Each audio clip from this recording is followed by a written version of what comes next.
me, the Adwa celebration is a celebration about home. It's about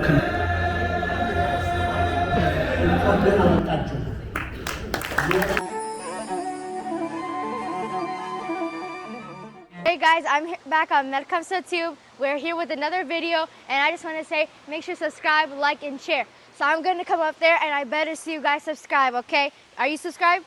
Okay, you're subscribed, okay. Hi guys, so we're making a new video today, and I just want to make sure if you're going to like, subscribe, and share. So stay tuned for the rest of the video.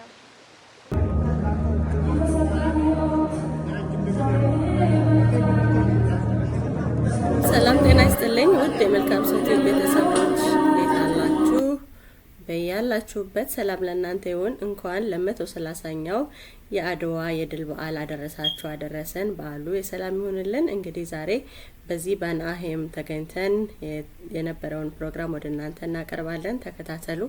መልካምሳ ቲዩብ ደግሞ ላይክ ሰብስክራይብ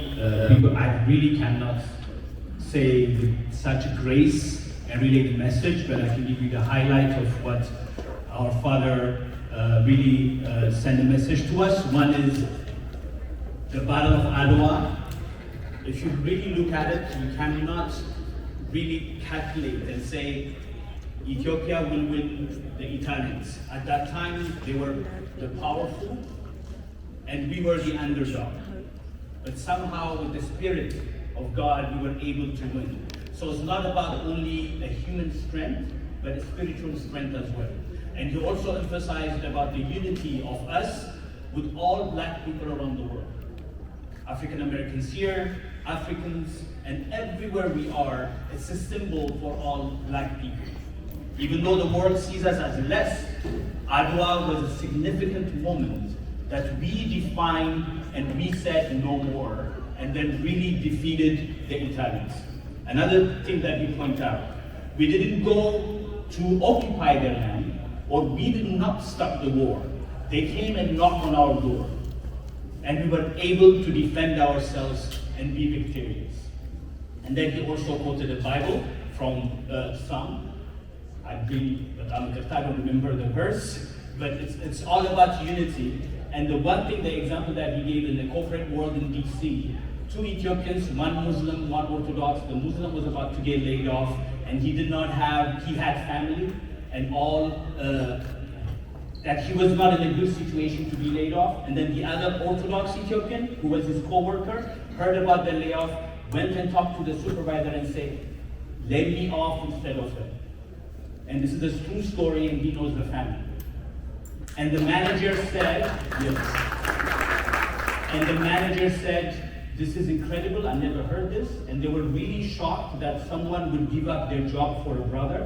And the fact that they were a Muslim and an Orthodox, it was really kind of awkward for them, so they decided to keep both of them at that job. So that's the message that we have as Ethiopians, the unity and the unity and the winning spirit that we have when we are together. So that's the message from them. So thank you for your patience, those of you who don't speak English. Next, I would like to introduce Ato Bakala. I want to say something about EAGB. This is an organization that is not funded by the government yet. It's been 3 years. I was there at the beginning. It's not funded by the government. They don't get any break from the city or any places. This type of event that you see for the last 3 years, the 3rd year now, is totally funded by volunteers and the board members themselves. So can you please clap for them? Moreover, 3 years ago, I was a witness with all the board members that it was never done in California overall. March 2nd is proclaimed as Ethiopian American Day in Orange County because of Adwa. So this document is not only just a proclamation document, it's about resilience. It's about us claiming the entitlement that we should be recognized.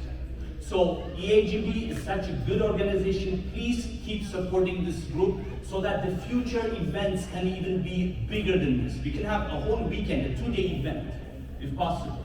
But we need your support. So with that said, I will invite Ato Bakala to the stage, please. ሁላችሁንም እግዚአብሔር ሰላም ራለሁኝ ድምፄ በጎረና ምክንያት ይኖረኛል። እንኳን ደህና መጣችሁ። የኢትዮጵያን የድል ቀን እንድናከብር እግዚአብሔር ስለፈቀደ እግዚአብሔር ስም የተባረከ ይሁን። አባታችን አመስግነውልናል፣ በጸሎት ከፍተውልናል። እኔ ግን የምናገረው ምንድን ነው? እናንተ ወገኖቻችን ተሰብስባችሁ አብረን አድዋን የአባቶቻችንን የወላጆቻችንን ደም የፈሰሰውን የተከሰከሰውን አጥንት አስበን ለቄታ ለብዙ ዘመናት እንዲቆይ የማድረግ ኃላፊነት የኔና የእናንተ ነው። ኢኤጂቢ ወይም ኢትዮ አሜሪካን ጄኔሬሽናል ብሪጅ የሚለው መተላለፊያችን ነው፣ መሸጋገሪያችን ነው። ይሄንን ድል የኔ ድል አይደለም፣ የሁላችን ድል ነው። ለልጆቻችንን ማስተላለፍ አለብን። የለበስኩትን እዩ፣ ባንዲራ በባንዲራ ምናልባት ይህን ባንዲራ ለቤተሰቦች አብሯ ሊሉ ይችላሉ፣ ግን ምክንያት አለ። ምሳሌ ለመሆን ፈልጌ ነው። እንደዚህ ሆኜ መውጣት ባንዲራ ግን ገርድቤ መውጣት ፈልጌ ነው። ግን ትምህርትና መልእክት ማስተላለፍ መቻል አለብን። ባለኝ አቅም ባለኝ ኃላፊነት ይህን ማድረግ ደግሞ አይከብደኝም። አንድ እንግዳ ጋብዤ ነበረ፣ ለጊዜው እስካሁን አልመጣችም። የኦሬንጅ ካውንቲ የሱፕሪየር ኮርት ጀጅ ጋብዤ ነበረ። እሷ ብትኖር ሌላ መልእክት ነበረ፣ ለጊዜው እሱን አልተናገረም። በጣም አገልጋያችን ልጅ ከብዙዎቹ ጋር ስለምንገናኝ ይህን እናገራለሁ። ሌላ በዛሬው ዕለት 3 ኮንግሬሶች መምጣት ነበረባቸው። ሀገሪቱ ላይ የተፈጠረው አንዳንድ ሁኔታዎች ወደ ክልላቸው ስለማልሄዱ በዛው አዲስ ስለቆዩ ዛሬ እንግዶች ምንም አይናገሩም ወይም ወልከም ሊሉን አልቻሉም። በእነሱ ምትክ የተጻፉልንን መልእክቶች ዮኒ ያነብልናል። እዚህ የቆምኩት ግን ዋናው ነገር እንድታዳምጡ የሚፈልገው ይሄ ባህል ሁላችን ነው። እንኳን ደህና መጣችሁ። አብረን እናክብር፣ እንቀጥል፣ እናሳድግ። ልጆቻችንን፣ ቤተሰቦቻችንን የአድዋን ድል እያስተማረን እንድንቀጥል አደራ አለው። አባታችን ስለመጡ በበገሞት ላይ ወደዚህ ስለመጡ እናመሰግናለን። ሀጂ መንሱር ወደዚህ ስለመጡ እናመሰግናለን። የቀራችሁትን ሁሉ ወገኖችን፣ ትንሹንም ትልቁንም ሴቱንም ወንዱንም አከብራለሁ፣ አመሰግናለሁ። በኢኤጂቢ ስም እንኳን ደህና መጣችሁ እላለሁ።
ቡና አልደረሰም እያልኩ ነው። እንደምን አላችሁ?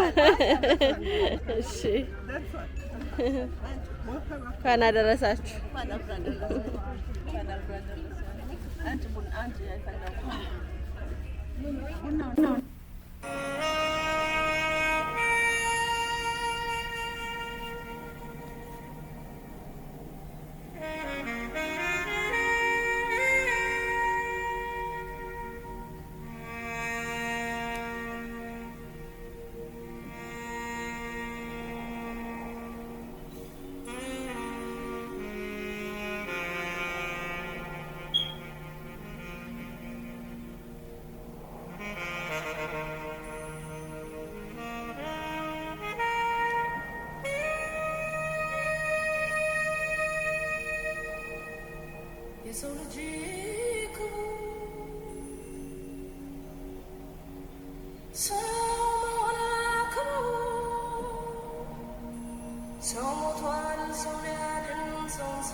የተለያያችሁ ዘሮች በቋንቋም በመልክም በምንም አድርጋችኋለሁ።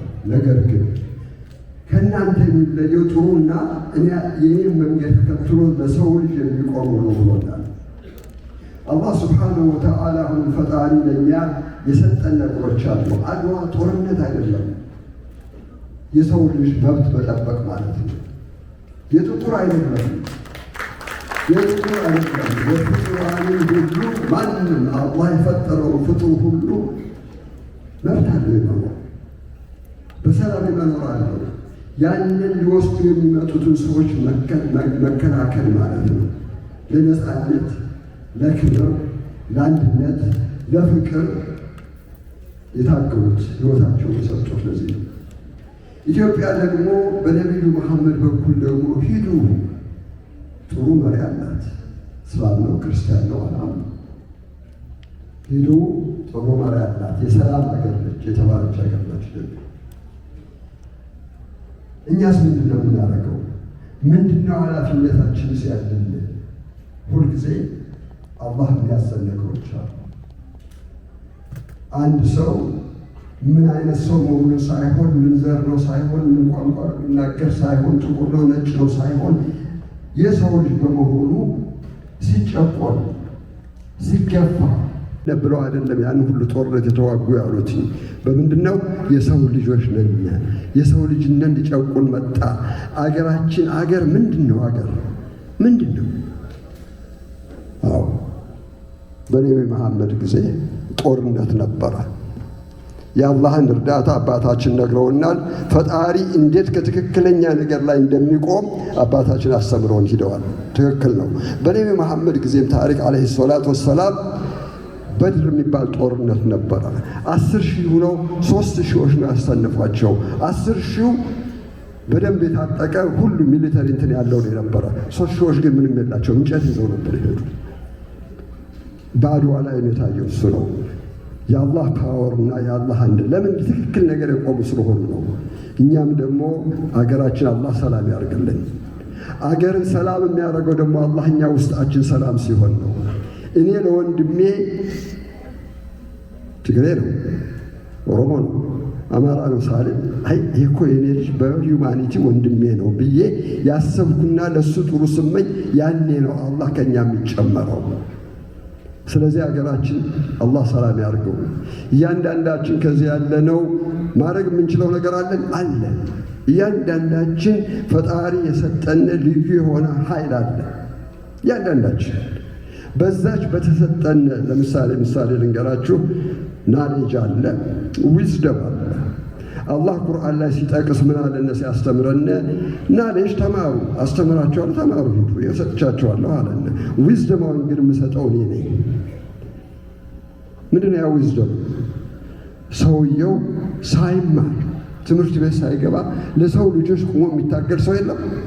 ለትክክል ነገሮች የሚሰሩ ሰዎች የሉም አለ። ስለዚህ እኛ አናውቅም። እኔ እንደዚህ አይነት ችሎታ የለኝም፣ እኔ እንደዚህ የሚባል ነገር ሳይሆን ፈጣሪ ለእኔ የሰጠኝ ነገር ምንድን ነው? ነገ አንተ ጋር ስመጣ እንዳትጠይቀኝ፣ ያን ነገር አሁን ሰርቼበት ልምጣ። ምንድን ነው የሰጠኝ ችሎታ? አንዳንድ ሰው ተናግሮ ሰውንን መምከር ይችላል፣ መቀየር ይችላል። አዎ አንዳንድ ሰው ደግሞ ፖለቲካ ውስጥ ገብቶ ለሰው ልጅ የሚያጠፋ ነገር የሚሰራ አለ። ተው እንጂ ወንድሜ እንደዚህ እኮ አይደለም፣ ምን ሰራው እኮ ለዚህ ነው ብለን በአላህ መንገድ የምንቆምና የአላህን መንገድ የምንከተል እናድርግ። ሁለተኛ ነገር ደግሞ ፕሊዝ አድቫይስ ነው የምነግራችሁ፣ በጆሮአችን አንሂድ። ጆሮ ይሰማል ወይ በዚህ ይወጣል ወይ ጭንቅላት ሄዶ ጭንቅላታችን ይቀይረዋል። በዓይናችን እንመራ። በዓይናችን ያ ሰውዬ ሌባ ነው ሲለኝ አንዱ መጥቶ ሌባ ነው ሳይሆን አይቼው የምመልስበት መንገድ የምናደርግ መሆን አለብን። ስለዚህ በሀገራችን ላይ አሁን ሁላችሁም ታውቁታላችሁ፣ መናገር የለብኝ። ሰላም አላህ ያምጣልን፣ ፍቅር አላህ ያምጣልን። ይሄ ማናውቀው ማይሆን የማይጠቅመንን ነገር አንዱ እኔ በእውነት ነው የምነግራችሁ፣ በአላህ ፊት ነው የምነግራችሁ። ጾመኛ ነው ጾሜ ነው የምነግራችሁ። ያለ አንዳንድ ጊዜ ምን ነው እምነት የለም፣ አላህ ተረስቷል። ምንድነው ሰው እንደዚህ ሆነው? ምን መጦብን ነው? ስንት ጊዜ ነው የምንኖረው? ለስንት ጊዜ ነው ይሄን ነገር ይዘነው የምንቆየው? እና ይሄው ሁሉ ነገር በሃይማኖት ውስጥ ያለን መሪ የሚባሉት በሁሉም ሃይማኖት ውስጥ ምን እየሰሩ ነው እያልኩ እኔ ራሴን የምጠይቅበት ጊዜ አለኝ። ሁልጊዜ እንዴ መስጊድ አንሄድም? እንሄዳለን። ታውዘንድስ ፒፕል ዘጎኝ ዘ መስጂድ ወጣው ግን ሲጣሉና ሲደባደቡ ይውላሉ። ምን አስተምረናቸው ነው? ምን ነግረናቸው ነው? ቤተክርስቲያን ማሄድ ሰው አለ? ይሄዳል። እንሄዳለን፣ ጸሎት እናደርጋለን፣ እንጾማለን፣ እንሰግዳለን አይደለም? ስንወጣ ግን ምን ይዘን ነው የምንወጣው? ይህን ነገር ከልባችን አላህ ያርግልን። ፈጣሪ ከልባችን እሱ ጋር የምንጠጋ ያርግልን። ሞት እንዳለ የምናውቅ አላህ ያርገን። ለጥሩ ነገር የምንቆምና ጥሩ ነገሮች የምንሰራ አላህ ያድርገን። አገራችንም እንግዲህ ሰላም አላህ ያድርገው ብለን ጸሎት እናደርጋለን አይደለም? የራሳችን ድርሻ ሰርተናል። ጌታዬ እባክህ የምበላው ስጠኝ ብዬ ዝቢያዬን ጨፍኜ ብቆም ነው የሚሆነው ወይስ እየሮጥኩ እየፈለኩ ስጠኝ ስለው ነው የሚሰጠኝ? እኛም ደግሞ ሀገራችንን ሰላም ያድርገው ብለን መስጊድም ቤተክርስቲያን ውስጥ ጸሎት ስናደርግ ብንውል አይደለ? የለንም ቦታው እኮ ቦታው ላይ ቁመን የምንችለውን እያደረግን አላህ ብሎናል ቁርአን ላይ መጽሐፍ ቅዱስ ላይም አለ። ከአንድ ነፍስ ከአቅሟ በላይ አልጠይቅም፣ የሰጠኋትን በአቅሟ ማድረግ የምችለውን ነገር ግን ታድርግ ብሎናል። እያደረግን ነው። ይሄ ራሳችን መጠየቅ አለብን። ሳንጠየቅ ራሳችን ጠይቀን ተዘጋጅተን መቅረብ አለብን እና ይሄ የአድዋ በዓል ማለት ወንድሞች በአንድ ሰው በሁለት ሰው የሚዘጋጅ አይደለም። በሁላችንም አንድ ላይ ሆነን ልክ ነው። ይሄ ለሂውማኒቲ ነው፣ ለሰው ልጅ ነው፣ ለጥሩ ስራ ነው የተደረገው። ይሄን ነገር ለዘርም ለልጆቻችንም ለትውልድም ማሳለፈ ላላወቁትም ሰዎች ማሳወቅ አለብን። እኔ ጠይቀውኛል። ጓደኛዬ ነው፣ አሜሪካዊ ነው።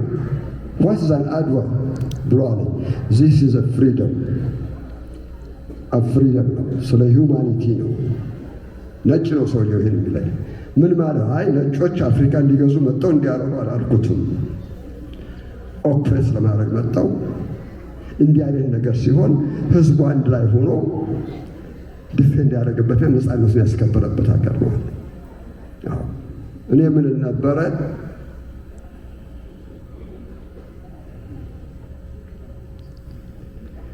እስላም ክርስቲያኑ የተዋደደብሽ ሀገሬ ኢትዮጵያ መጥፎ ልጅ አይኖርሽም ነበር። ከመሃላችን ጥሩ አለ፣ መጥፎ አለ። አላህ ይጠብቀን፣ አላህ ይጠብቀን። ለዚህ ጊዜ ለዚህ ህይወታቸውን ላሳለፉት ወንድሞቻችን እኛ ምሳሌ ሆነን እኛም ደግሞ እንደነሱ ምንቆም አላህ ያድርገን። ለጥሩና ለትክክለኛ ነገሮች ምንቆም አላህ ያድርገን። اللهم تقبل منا انك انت السميع العليم وتب علينا يا مولانا انك انت التواب الرحيم واهدنا ووفقنا الى الحق والى صراطك المستقيم وعلى اله وصحبه وسلم በእንግሊዘኛው እዝ ላይ ጽፌዋለሁ። የመጀመሪያው ላነበው ይችላል፣ እንግሊዘኛውን ግን እሱ ላነበው ይችላል እና ለሱ ተዋለው። ያው ልጄ ነው የምለው እኔ ብዙ ጊዜ እንደዛ ነው የምለው፣ እሱም አባቴ ነው የሚለኝ እና እንግዲህ ታንኪዩ አላህ ይሳችሁ። አመሰግናለሁ። በጣም ነው የምናመሰግነው። Just in few words is Adwa requires accountability on our daily life. Celebrating Adwa is not enough. It has to be felt through our daily life. Unity, caring for one another, and really seeing as a human being, and above black people as well. The victory, yes, is for black people, but then the victory is all humanity. So he emphasized on how we should live Adwa in our daily life. So I'll just read what he has here. I promised him I will. It's an honor to stand before you today as a Muslim, celebrating this special day of freedom and shared history with people of many faiths and backgrounds. Days like this remind us that freedom is not just a political gift, it's a sacred responsibility. In Islam, freedom is closely connected to dignity, justice, and respect for every human being. The Quran teaches us God created us into different nations and tribes so that we may know one another, not despise one another. Our diversity is not a weakness, it's a sign of divine wisdom. Today, as we remember the struggles and sacrifices that led to freedom, we also renew our commitment to live together with compassion, mutual respect, and understanding. True freedom allows us to worship according to our beliefs, to speak with kindness, and to serve our communities with integrity. As Muslims, we believe that serving humanity is one of the highest forms of worship. So on this day, let us celebrate not only independence, but inter-independence, standing together as neighbors, friends, and partners in building a future of justice and peace for all.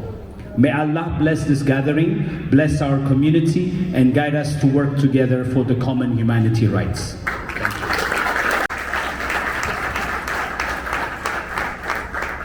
And I'm dragging him to go to Ethiopia, and he's going to Ethiopia to serve. He has traveled to so many places, and he's a little taller than I am, but that's okay. And he's a dean. He's a professor. He traveled most of the African and especially Asian areas, and he taught so many universities. And you see, he's skinny, tall guy, but he is big mind. Go talk to him. Thank you very much, my friend. Good afternoon, everyone. I hope you're well. I truly appreciate the hospitality. It is an honor. I am Ian Williamson. I serve as the Dean of the Paul Merage School of Business at the University of California, Irvine. And thank you. And it is truly an honor of ours to be a sponsor of this event. I feel very privileged that we've been able to be a sponsor from the very beginning. And one of the reasons is the vision for this is so amazing. I'm dressed somewhat casual today because today is the homecoming celebration at UCI's campus. So I'm going to have to leave here to go to that. We have a basketball game and the like. But I wanted to make sure I spent some time here today because in many ways this is also a homecoming. And for me, you know, the Adwa celebration is a celebration about home. It's about community.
ትዕይንቱ ይለያል ዛሬ ሰነፈው ብዙ ይገረምና ፈረስከተኛው እኔ ነኝ አለ ይሞክረኝ ይሞክረኝ መሞክረኝ እሞክረኝ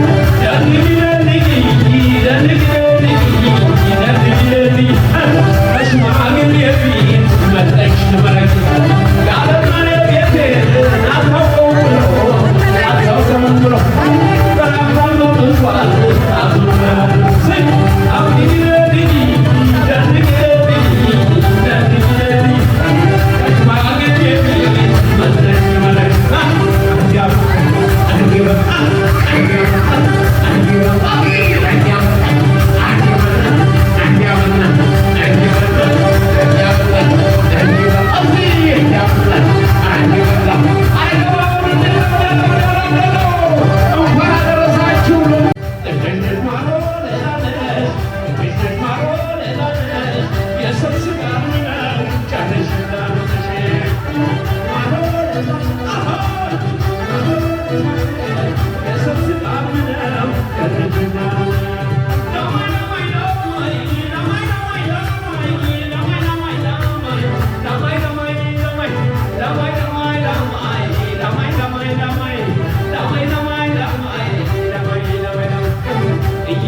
Then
ቃል ምረጡ አድዋን ለመግለጽ ስነሳ ቃላቶች ያጥሩኛል አፉን እንዳልፈታ ህፃን ያደርገኛል እስኪ ሆይ አዋጡ እስኪ ቃል ምረጡ የአድዋን ታላቅነት የሚገልጽ በቅጡ አቦ ሐረግ ምዘዙ ለጋራ ሸንተረር ለሜዳ ለወንዙ መልካም ሰው ቤተሰቦች እንዴት ናችሁ? ሜክ ሹር ላይክ ሼር ሰብስክራይብ አድርጉልን ለሌሎች ቪዲዮአችን እንዲደርስ ወደናንተ ጥሩ የሆኑ ቪዲዮዎችን ይዘን ለመቅረብ እየሞከርን ነው። ሁላችሁም ቤተሰብ እንድትሆኑ ጋበዝናችሁ። እንወዳችኋለን። መልካም ጊዜ